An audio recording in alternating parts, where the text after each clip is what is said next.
दोस्तों, स्वागत है आपका हमारे चैनल पर। आज की कहानी है दिल के रिश्ते, एक प्रेम त्रिकोण। मुंबई की भागती दौड़ती जिंदगी में किसी ने सोचा भी नहीं था कि तीन लोगों की जिंदगियां एक मोड़ पर आकर उलझ जाएंगी। ये कहानी है आरव, सिया और रोहन की, जिनकी जिंदगी प्यार के खेल में उलझ कर रह गई। आरव एक स्मार्ट और हैंडसम लड़का मुंबई की एक बड़ी इवेंट कंपनी में काम करता था। उसकी लाइफ में सब कुछ प्लान था, लेकिन एक चीज जो प्लान नहीं थी वो थी सिया से उसकी मुलाकात। सिया एक खुशमिजाज चुलबुली लड़की, जिसने हाल ही में उसी कंपनी में मार्केटिंग हेड के तौर पर ज्वाइन किया था। पहली मुलाकात में ही सिया की मुस्कान ने आरव को दीवाना बना दिया। धीरे धीरे वे दोस्त बने और फिर दोस्ती प्यार में बदल गई। हर जगह हर पल आरव को सिया ही दिखाई देती। एक दिन ऑफिस में एक नए प्रोजेक्ट पर काम करने के लिए एक नए लड़के की एंट्री होती है। नाम था रोहन, जो कि सिया का पुराना कॉलेज का दोस्त था। रोहन और सिया की दोस्ती कॉलेज के दिनों से ही बहुत गहरी थी। दोनों की दोस्ती देखकर आरव को थोड़ी जलन होने लगी, लेकिन उसने इसे नजरअंदाज किया क्योंकि वह सिया पर पूरी तरह भरोसा करता था। समय बीतता गया और सिया, जो पहले सिर्फ आरव के साथ ही खुश रहती थी, अब वह रोहन के साथ भी ज्यादा समय बिताने लगी। दोनों की बातों में वही पुरानी दोस्ती झलकती थी, लेकिन आरव को ये सब कुछ अजीब लगने लगा। उसे लगने लगा कि कहीं सिया और रोहन के बीच कुछ चल तो नहीं रहा। एक दिन उसने सिया से इस बारे में बात करने की कोशिश की, पर सिया ने इसे हल्के में लेकर टाल दिया। उसने कहा, आरव, तुम जानते हो ना कि मैं सिर्फ तुम्हें प्यार करती हूँ। रोहन बस एक अच्छा दोस्त है। लेकिन आरव के मन में यह बात पूरी तरह से नहीं बैठ पाई। एक रात ऑफिस के बाद रोहन और सिया एक कॉफी शॉप में बैठे थे।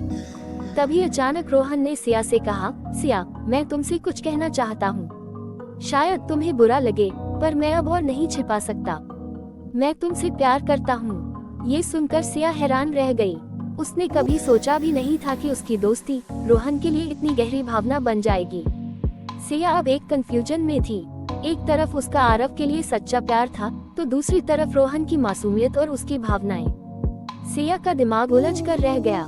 उसने रोहन को कहा, रोहन, मैं तुम्हारी दोस्त हूँ और हमेशा रहूंगी, पर मैं आरव से प्यार करती हूँ। मैं तुम्हें इस तरह से नहीं देख सकती। उधर आरव को ये सब मालूम नहीं था, पर वह अब तक यह महसूस कर चुका था कि कुछ न कुछ गड़बड़ जरूर है। उसने रोहन और सिया के बीच के रिश्ते के बारे में पता लगाने का मन बना लिया। एक दिन उसने अपनी दोस्ती के बहाने रोहन से मिलने की प्लानिंग की। जब वे मिले तो आरव ने रोहन से सीधे पूछ लिया, रोहन, तुम्हारा और सिया का क्या चल रहा है? रोहन पहले हिचकिचाया, फिर उसने सब सच सच बता दिया कि वह सिया से प्यार करता है, पर सिया ने उसे मना कर दिया है। ये सुनकर आरव थोड़ा असहज हो गया, पर साथ ही उसे सिया पर और प्यार आ गया। उसे समझ आ गया कि सिया ने कभी भी उसका विश्वास नहीं तोड़ा। अब सिया के सामने एक बड़ी चुनौती थी। उसे रोहन के दिल को ठेस पहुंचाए बिना उसे समझाना था और साथ ही आरव के प्यार को वापस पाना था। एक दिन सिया ने दोनों को एक ही समय पर मिलने के लिए बुलाया। ये सुनकर दोनों हैरान रह गए, पर वे आ गए। सिया ने दोनों के सामने अपनी बात रखी, रोहन, मैं तुम्हारी इज्जत करती हूँ और तुम्हारी भावनाओं की भी, लेकिन मेरे दिल में सिर्फ एक इंसान के लिए प्यार है और वो है आरव। तुम्हारी दोस्ती मेरे लिए हमेशा खास रहेगी, पर मैं उसे प्यार में नहीं बदल सकती। और आरव, मुझे माफ करना कि मैंने तुम्हें इस कंफ्यूजन में रखा। मैं बस चाहती थी कि तुम मुझ पर भरोसा रखो। रोहन ने सिया की बात सुनी और उसके चेहरे पर मुस्कान आ गई। उसने कहा, सिया, मैं तुम्हें खुश देखना चाहता हूँ और अगर तुम्हारी खुशी आरव के साथ है तो मैं हमेशा तुम्हारे फैसले का सम्मान करूँगा। आरव और सिया की आंखों में खुशी के आंसू आ गए। रोहन की इस समझदारी से उनका रिश्ता और भी मजबूत हो गया।